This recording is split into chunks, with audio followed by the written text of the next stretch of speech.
Today we have with us Mr. Robert M. from the energy industries of Ohio, and he's going to tell us about some of the work that they have been doing on both the demand side and the supply side in the US and what their plans are in India. So why don't you tell me about the Energy Association of Ohio? The Energy Industries of Ohio was formed to work with Ohio's energy intensive user industries because we're a very large user of power in Ohio. In fact, we're the fourth largest industrial user of energy in the United States, sixth for all energy. And that's primarily because many of the industries that we have are very similar to India, is that we have a lot of steel making, we have a lot of foundries, forges, very energy intense businesses. But we also produce a lot of energy. And so we found a natural synergy between power production and the generation and also the energy intensive users, particularly when we look for efficiency. And we find that when we really kind of scrape away all of the top, we find that there's very similar problems in both the energy intensive users as well as power generation. And primarily they focus back into high temperature materials. Is that if we find new materials to do things at higher temperatures, higher pressures, and different other parameters, is that we gain efficiencies in our production of energy to begin with and also in the use of that energy. So our organization was formed to work with that particular niche. On the demand side, we work with the energy intensive user industries, as I say, foundries, forges, heat treaters, and those kinds of people. And then on the supply side, we work with the utilities, the folks who actually generate the power, and primarily baseload energy. So we're talking fossil and nuclear type based for Ohio, those two segments mainly for the state. And so the work is towards improving their energy consumption? Energy, that's right, by increasing their efficiency, Okay. or also in the production of energy is to try to find ways to make the power generation more efficient. And that's one of the large programs that we're working on and hoping to collaborate with India on. Could you give us an example of how this can be done? Yeah, what they call efficiency is primarily in the United States. Our average efficiencies in our power plants are about 35%. So that means that from the coal, we wind up through an equation getting about 35% of usable energy from that coal that actually is expended. There's new technologies, and they've always known that if you could run your plants at higher temperatures and pressures, is that you would get more efficiency. And of course, some of the efficiencies that we're talking about now are almost 50%. But what is very interesting is that if we increase from 35 to 50%, that 15% increase in efficiency is almost a 2-for-1 gain in CO2 reduction. So you benefit from both things. One is you use less fuel to produce the same amount of energy, which means that when you really take an average out everything is that you wind up with less emissions for the energy that you do produce.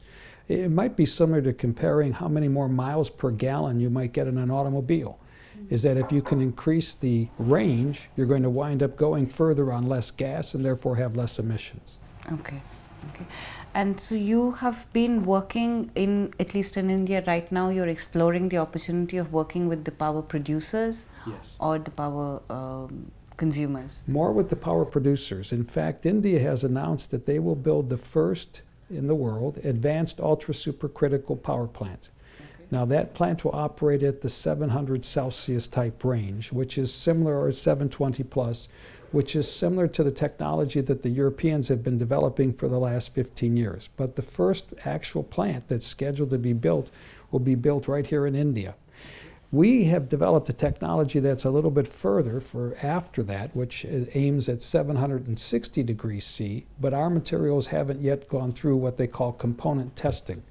So we're hoping that in collaboration with India, as they're moving forward to build the 700C plant, we might also be able to kind of piggyback on what India is doing to get some of our component testing done, and also expose India to some of the other materials that are out there over what the Europeans have that they might consider for future roles here with India's industry. And what do you think, now that you have been interacting with the industry in India, are the challenges that they face in the country? I think it's the challenges that we faced in the United States is supply chain.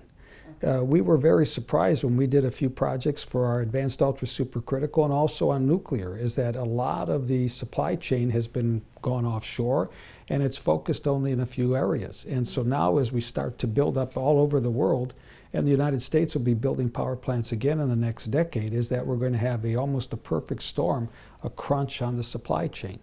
So we did a program in the United States to identify folks who could maybe fit in the envelope that never thought about power generation. They might have made parts for railroads, they might have made parts for aerospace, but we also wanted to explore whether or not we couldn't look at these people and start to groom them for a role in power generation for the future. And over the last few years, we also were to India because we saw that there was a number of areas where we might joint venture on families of parts, and that we might make small parts of the family, and the big parts might be made here or flip them back and forth. And we find that that kind of a potential market collaboration is also possible with India. We find working with India, I will tell you, is that it runs the gamut from very, very high, super high tech, all the way to the bottom. And you know, in the United States, many people are surprised when they come to some of our foundries or forges. They say, we thought it was going to look different than at home, and it's the same. So we run the full gamut as well. One of the problems that is faced is that when you want people to adopt efficient technology, which they also refer to as clean technology, you have to always incentivize the industry to do so, because the cost of kind of adopting these technologies is more expensive. So how do you feel that challenge can be sort of overcome? Well, when you look at the industries that we work with, in some cases, 30% of their cost of goods are in the form of energy. And so if you can reduce the energy consumption, there's an immediate effect to the bottom line, all right? Their costs go down. And if their costs go down, of course, their competitiveness goes up. So the incentive is really there, and we've shown, and there's a number of cases. We recently did a project here with India looking at some forgings, and we were surprised at having these forgings made in the United States versus those that were produced in India, how close they were and how competitive the United States was. Because what happened is that some of our melt practices are a little bit more efficient than what was being used in India, and so the lower cost labor in India was offset by the more efficient melt practices or energy efficiency in the United States. So all that has to be done, all you really need to do is to show a forge shop in India that this is what the effect was of the exercise, and the energy efficiency sells itself. Okay. Does the association, do you have overseas projects other than, so far, have you done any other projects outside of the US? Yes, we work very closely with Poland. Poland has an excellent foundry research institute, and we work very closely with the metal casting industry. So some projects that have been there as well as then here. And in the past, we've done some, we're working with even the use of fly ash, which is a byproduct from coal-fired power generation. So you are already working on fly ash? We did in the past. We actually found some new uses for it as a kind of an extender with aluminum. Is that it's about the same weight and density of aluminum, so we found a way that we could mix it in with the aluminum to be used as a substitute for some of the metal, so we could reduce the cost on some of the lower grade applications. And in fact, one of the key inventors of that is a former Indian, or he's still Indian, but he works at the University of Wisconsin, Dr. Pradeep Rohatgi, who's a very famous metallurgist. In fact, they call him the father of metal matrix composites. And that's what he was the one who had the idea of possibly blending that fly ash into aluminum, and we worked that project and actually worked with India on that a number of years ago. You mentioned in the conversation that the association is not for profit, so I want to know how you sell the business model of how the industry should adopt the technologies you have to offer them to improve their power consumption and efficiency. Well, what we did is that when the state of Ohio asked me to form this Energy Industries of Ohio, I told them that the way that we would do this is on an industrial model, is that we will go out and survey the industry for projects that they need, areas of expertise that they don't have or that they would like to see accomplished. And we would put together project teams and proposals and then look for funding from the state or from the federal government or even from industry. And I told the state that when it comes about that there's no one interested in funding those programs, then it'll be time for this organization to end.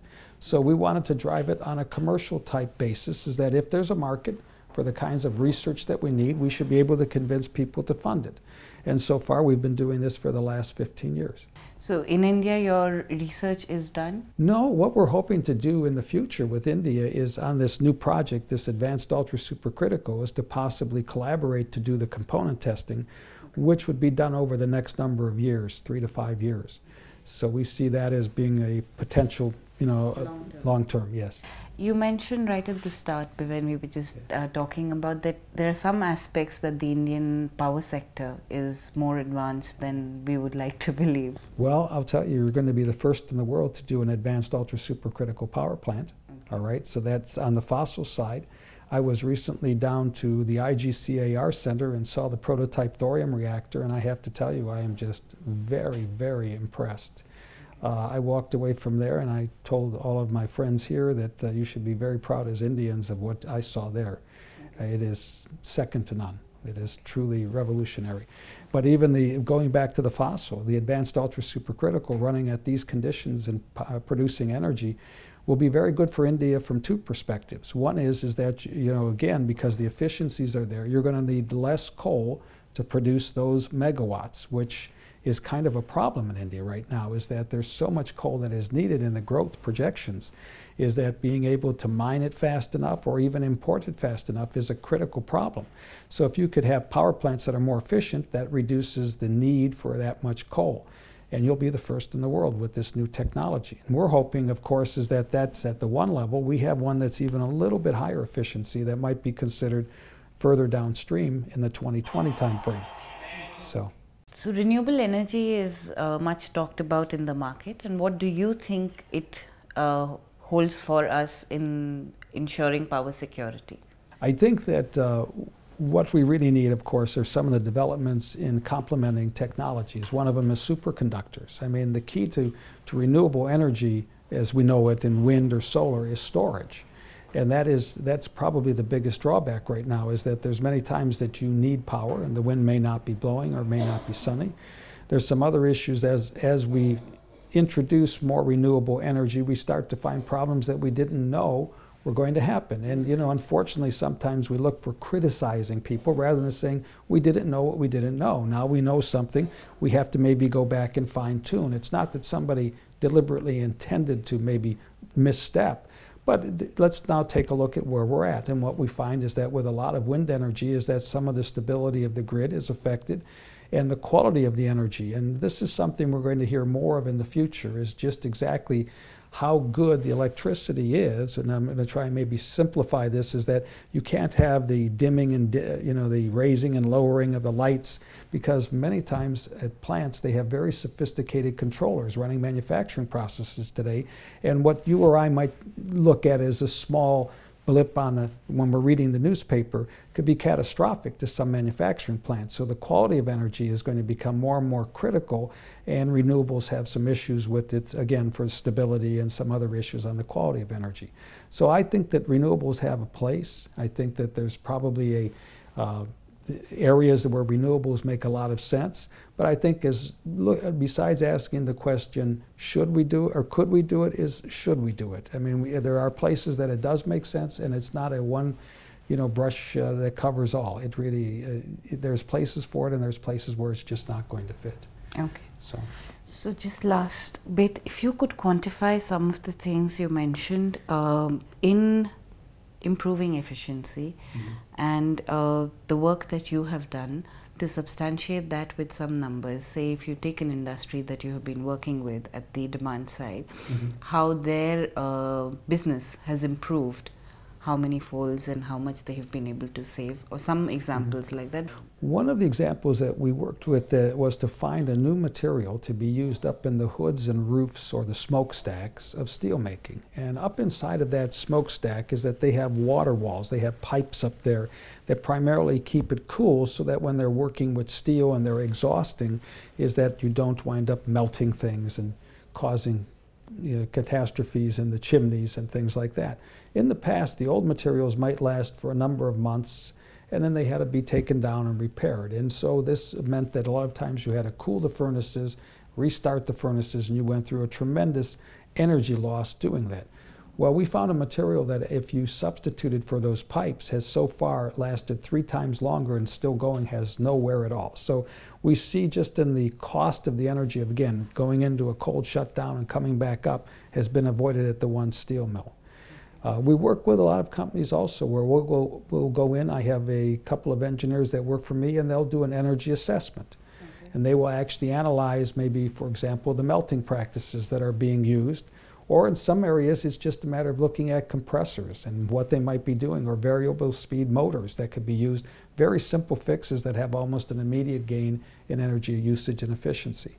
So there's a number of areas, and I think that here the industry association should probably be working with groups like ours. I'm sure that there's some people like us in India to maybe go out to their members and say, this is something we as an industry association are endorsing to have done, and because it will make you more competitive, and of course more competitive means more business, and that's what I think we're all after. Have you met the industry association? I have. I've met with the Forging Industry Association and the Foundry Industry Association. Last year I actually gave a presentation in Calcutta saying or telling them what we did in the state of Ohio for identifying those metal casting houses that might be good candidates for power generation.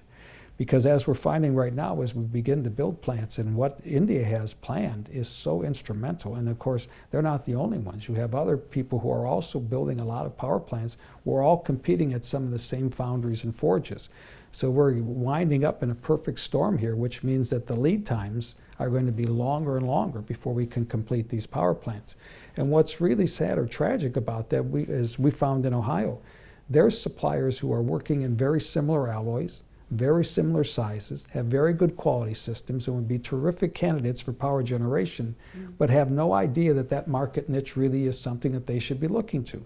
And on our side, it's because we haven't built power plants for a long time. So people who did build them, they forgot. They've actually moved on to other things, and we go back and we show them pictures that they have in their archives of parts that they used to make, and they're surprised that they made them. So it's doing that kind of work, actually going out and re-educating potential sources that this is a market niche, and then going to the folks who build the power plants and saying, here's some more suppliers that we've identified for you to consider. So now your lead times might be lessened because there's more places to place some of the orders. Okay. So. Okay. Nuclear has usually taken a backseat after, like at least here there's been a lot of protest against it, yeah, and they have been very kind of, it's been difficult for anybody to convince people. I think once the education though becomes more and more pronounced, and I'm not trying to minimize, there's risk with everything, but it's a very safe industry, at least in the United States, and India as well too, is that, you know, we've been operating since 1957. And there's been 0 fatalities in the United States. I mean, you know, there's not many industries that can claim that. We have 104 operating plants today. It's, or I think we're the largest producer of nuclear powered, you know. So yes, there are those hazards that are there, but I think there's hazards with everything. It's a matter of managing through those risks and understanding and ways to deal with those. What I saw that India is doing down at IGCAR is ultimately impressive. If the people, I don't know if it's open to, or when they will be having open houses, but I think when people see that, they'll be duly impressed with what India has done. Okay. Is that because of the safety measures they have put in place, no, or the safety are there, and the quality of the operational training, the fallback positions. I mean, it is a very robust system, very robust, very first class too. You seem surprised that they've managed to. No, I'm not surprised. I'm impressed. I'm very, very impressed. You know, we haven't done very much on our side for a while, and the surprise was just how impressed I really was of what is there. No, we would be surprised. We usually cross the sector. Well, I find here is that, you know, in a lot of places I go around the world, that the people sometimes are a little bit down, and they always think that they're like way behind on a lot of areas. And then when we have them come to the United States, especially when they come to foundries, they say, this looks like home. I said, well, it's the same. You know, it's the same products. They're made the same way. You know, there's some things that this is just how they're made. So it's, but, you know. But it's a pleasure always working here, and I have to say that the people I'm dealing with in India, at NTPC, at BHEL, and IGCAR, the integrity of the people that I have dealt with are second to none. It's been truly nothing but a terrific experience dealing with the people here in India. Open, honest, forthcoming. I think that, you know, I just have to say is that it's been a true pleasure working. I'm hoping that this project will go forward. We don't know. We're still in the preliminary stages. But I don't think it'll be or for surprise that somebody didn't know something. I mean, everybody has been very forthcoming and put our cards on the table. Here's where we're at. We know we have some issues we have to work through. Let's try to make the best that we can. But the intellectual level, the integrity of the people have been just wonderful. So. Thank you so much. Oh, my pleasure. My pleasure.